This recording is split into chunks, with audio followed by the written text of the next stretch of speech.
Hi everyone, this is our channel Around My Story. Please like, share and subscribe. 7 ans peut être un âge très critique dans la vie d'un être humain. C'est l'année où l'on passe du CP au CE1. C'est peut-être aussi l'année où l'on pratique pour la première fois un sport qui façonnera notre avenir. Mais pour moi, c'est l'âge où mes parents ont décidé de mener des vies séparées. J'ai grandi comme n'importe quelle fille ordinaire, j'ai fréquenté une bonne école maternelle, j'ai fait du sport et j'avais de bons amis. Mes parents, si je me souviens bien, étaient toujours de bonne humeur, l'un envers l'autre et partageaient la joie d'élever leur fille ensemble. Je n'ai que peu de souvenirs des mauvais moments où mes parents se disputaient. Le pire souvenir dont je me souvienne est celui où, à l'âge de 7 ans, allongé dans mon lit, mes parents sont entrés dans ma chambre et mon père m'a dit « Tania, ta mère et moi allons divorcer. » Ma première réaction a été l'instinct naturel d'un jeune enfant qui consiste à me faire des reproches. Lorsque j'étais enfant, j'avais souvent plus d'une fête d'anniversaire. Cela semble cool, mais ce n'est pas ce que l'on croit. Je suis une enfant issue d'un divorce. Mon enfance ne m'appartenait pas. Elle appartenait à mes parents. Je me suis perdue dans tous les efforts que j'ai faits pour apaiser les deux camps de ma famille. En me déplaçant seule entre deux vies distinctes, j'étais en marge de chaque famille. Jamais une initiée. Les personnes que j'aimais le plus n'étaient jamais dans la même pièce. Et beaucoup d'entre elles ne savaient même pas qu'elles existaient. Je manquais des événements et des célébrations parce que je devais passer du temps avec mon autre famille. Les enfants issus d'un divorce apprennent à faire face à ces difficultés et à cette instabilité, mais à l'âge de 10 ans, je ne voulais plus m'en préoccuper. Je ne voulais pas vivre dans deux maisons différentes, avec deux chambres différentes, des vêtements différents, des jouets différents, des amis différents et des règles différentes. J'étais une enfant de 10 ans, prise entre le marteau et l'enclume. Un jour, j'ai dit à mon père que je ne voulais plus lui rendre visite. C'était un acte courageux et ignare, pour être honnête. Nous ne saurons jamais si c'était la bonne décision ou non, mais à l'époque, aucun de mes parents ne possédait la stabilité émotionnelle nécessaire pour trouver une solution plus positive. C'est ainsi que les choses se sont passées. La lutte pour le pouvoir qui était restée latente entre mes parents a éclaté à nouveau. Et cette fois-ci, c'est moi qui en ai été la cible. Cette fois, j'étais responsable de la discorde. Dans une maison, on me blâmait. Dans l'autre, j'étais une victime. Il n'y avait plus de fêtes d'anniversaire multiples. Au lieu de cela, il y avait la stabilité et la cohérence dans une maison, la colère et l'évitement dans l'autre. Les choix entraînent des conséquences et, au fil du temps, j'ai perdu le contact avec la famille de mon père. Il est difficile de rester en contact avec des personnes liées à quelqu'un que l'on a repoussé. Des cousins avec lesquels je jouais ont été rayés de ma vie. Nous ne nous sommes plus jamais rendus visite. Était-ce parce qu'il était préférable de garder les liens coupés? Ou était-ce ma punition pour avoir été une horrible enfant? Tout ce que je connaissais, c'était le silence et la perte. Au début de mon adolescence, ma mère s'est remariée et j'ai rencontré de nouveaux cousins. J'ai appris de nouvelles traditions de Noël et je me suis assise à la table avec des nouveaux enfants. Au lieu de reballoter d'une famille à l'autre, la vie s'est stabilisée. Même si je n'avais des nouvelles de mon père qu'une ou deux fois par an, la vie était relativement stable. Mais les choses ont changé à nouveau lorsque ma mère et mon beau-père se sont séparés au cours de ma première année d'université. Je tentais de rester en contact avec les membres de ma famille chaque fois que je rentrais chez moi pour les vacances. Encore une fois, j'essayais de faire plaisir à tout le monde, alors que l'anxiété envahissait mes pensées.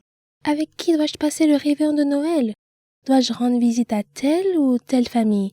Seront-ils offensés si je ne prends pas le temps de les voir? Seront-ils offensés si je n'apporte pas de cadeaux? J'aurais aimé que tout le monde vienne me rendre visite, mais cela n'aurait pas très bien marché chez ma mère. Au lieu de cela, j'ai rendu visite à tout le monde par mes propres moyens, en apportant des petits cadeaux bien pensés que j'avais achetés avec mon budget d'étudiante. Je faisais la causette et me sentais étrangère. J'étais toujours l'invitée gênante, jamais l'hôte chaleureuse. Pendant les 10 années qui ont suivi ma sortie de l'université, j'ai vécu loin de chez moi. Pas un seul membre de mes 4 familles à l'exception de ma mère, n'est venu me rendre visite, ne m'a appelé ou n'a même fait savoir qu'il passait en ville. Pourtant, chaque fois que je rentrais chez moi pour Noël, je programmais des visites, j'achetais des cadeaux et je prenais le temps de voir autant de personnes que possible. Je faisais cela pour qu'ils se sentent bien, pas moi. Il y a 2 ans, j'ai déménagé et je vis désormais à moins d'1 journée de route de mes 4 familles, de leurs nouveaux conjoints et de leurs jeunes enfants. Nous sommes tous connectés sur Facebook, mais ma mère est toujours la seule personne qui m'appelle ou me rend visite. Lorsque j'entends dire qu'un membre de la famille est passé par la ville mais n'a pas appelé, cela m'attriste. Mais je me rends compte qu'ils n'appellent pas parce qu'ils ne me connaissent pas vraiment. Pour eux, je n'ai jamais été une personne fixe. Je n'étais là que pour quelques Noëls par-ci et par-là. Bien qu'ils soient ma famille, je n'ai jamais été la leur. Ils ne savent pas qu'ils ne sont qu'une des nombreuses personnes réparties dans 4 familles différentes avec lesquelles je n'ai pas pu rester en contact. Parfois, le divorce nous disperse trop pour que nous puissions nouer de véritables liens familiaux durables. Cet été, je vais me marier et fonder une famille. J'essaie de ne pas avoir trop d'attentes. Je sais qu'aucune famille n'est parfaite, mais mon futur mari est le roi du contact avec les gens. Il est persévérant, charismatique, indulgent et loyal. Il m'apprend le sens du mot famille. Ensemble, nous apprendrons à nos enfants à se tendre la main avec compassion et à se soutenir mutuellement dans les moments difficiles. Je me languis de joie et d'amitié avec ma nouvelle famille et j'ai l'intention de faire tout ce qui est en mon pouvoir pour rester mariée. Vous savez, parfois la vérité est encore plus étrange que la fiction, surtout si vous avez un sombre secret dans votre vie qui vous mettra en danger s'il était révélé. C'était mon cas, et voici mon histoire. Je m'appelle Charlotte et j'ai 17 ans. Je vis avec ma mère. Mon père est décédé avant ma naissance, alors ma mère a dû m'élever toute seule. Ma mère savait tout de moi. Mes études, mes amis. Elle avait certaines règles que j'étais censée suivre. Par exemple, il était interdit de manger à l'extérieur, je ne pouvais pas être amie avec quelqu'un sans qu'elle sache tout sur lui avant, etc.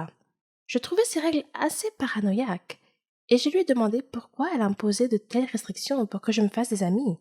Elle m'a répondu simplement que de nos jours, on ne peut faire confiance à personne. Mais ce n'était pas une réponse très satisfaisante. Et quand je lui ai demandé ce que cela signifiait, elle n'a rien dit de plus. En grandissant, ces règles me déconcertaient encore plus, et je ne pouvais pas m'empêcher de me demander si elles avaient un rapport avec mon père, dont je ne savais rien. Maman disait toujours qu'il était un trouble-fête, et elle me disait que tout serait clair pour moi avec le temps.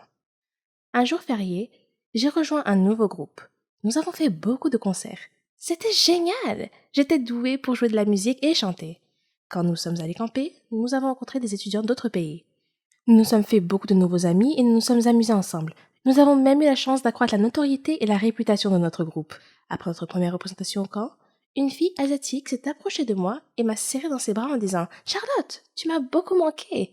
Prise au dépourvu, j'ai demandé « Est-ce que je te connais ?» Elle m'a encore surprise en disant « Tu ne me reconnais pas ? Je suis Marie, ton amie !» J'ai souri et j'ai répondu « Tu dois te tromper, je ne te connais pas. » Après avoir insisté sur le fait qu'elle était bien mon amie, elle s'est excusée et est repartie en courant rejoindre ses amis. Bizarre. Maintenant que j'y pense, j'ai souvent eu l'impression étrange que quelqu'un m'observait partout où j'allais. J'ai essayé de me débarrasser de ce sentiment à plusieurs reprises, mais je n'ai jamais pu. Je me disais simplement que ça devait être mon imagination. Ce soir-là, nous sommes tous allés faire une excursion dans la jungle. Il faisait très sombre. J'étais séparée du groupe et je me suis retrouvée seule, entourée d'arbres. J'ai appelé mes amis, mais personne ne m'a entendue. Soudain, je suis tombée sur quelqu'un. Une fille, semble-t-il, et je me suis excusée. Quand je me suis retournée pour la regarder, j'ai été choquée de voir moi-même, ou mon double. C'était comme si je me regardais dans un miroir. « Qui es-tu » ai-je demandé. « Je suis Charlotte » a-t-elle répondu simplement. « C'est impossible. Je suis Charlotte » dis-je avec assurance. « Es-tu avec nous ici au camping ?»« Oui » dit-elle. Je lui ai demandé quel était le chemin du retour vers le camping. Elle a indiqué une direction et nous sommes repartis. Alors que nous marchions, son téléphone a sonné. C'était son père. Il était inquiet pour elle et voulait s'assurer qu'elle allait bien. Nous sommes arrivés à nos tentes sans incident et j'ai dit « C'était vraiment agréable de te rencontrer, Charlotte. Je te verrai demain ?» Je ressentais une forte connexion avec cette fille pour une raison quelconque. Puis je me suis rendu compte que j'avais oublié mon sac et je suis allée le chercher. Et de nouveau, j'ai eu ce sentiment inquiétant d'être observée. Soudain, quelque chose me frappe à la tête. Quand je me suis réveillée, je me suis retrouvée assise dans une voiture entourée de personnes portant des lunettes de soleil et j'étais vraiment effrayée. « Qui êtes-vous » ai-je demandé. « Et qu'est-ce que vous voulez de moi ?» Un homme m'a dit que mon père était la raison pour laquelle il m'avait kidnappée. Quand je lui ai répondu que mon père était mort il y a longtemps, il a juste ri.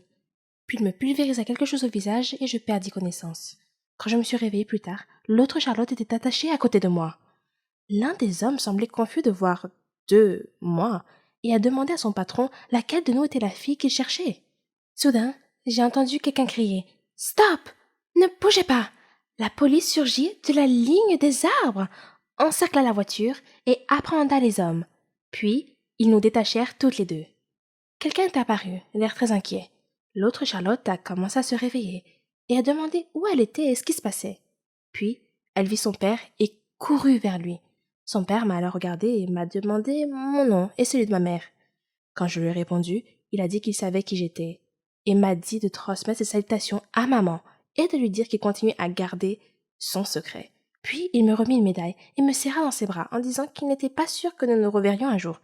Je le regardais toujours d'un air confus. Alors il sourit et me demanda où était mon père.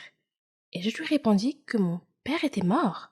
Il a dit que c'était leur accord entre ma mère et lui, qu'il essayait seulement de nous protéger, moi et l'autre Charlotte, qui se trouvait être ma sœur jumelle. Il dit avoir eu des problèmes dans son travail. Des gens ont menacé de nous tuer. Alors lui et ma mère ont décidé de nous séparer. Elle t'a emmené et j'ai pris ta sœur jumelle, a-t-il dit. Nous avons fait ça pour te garder en sécurité. J'ai appelé ta jumelle Charlotte, comme toi. Je me sentais encore un peu bouleversée à ce moment-là.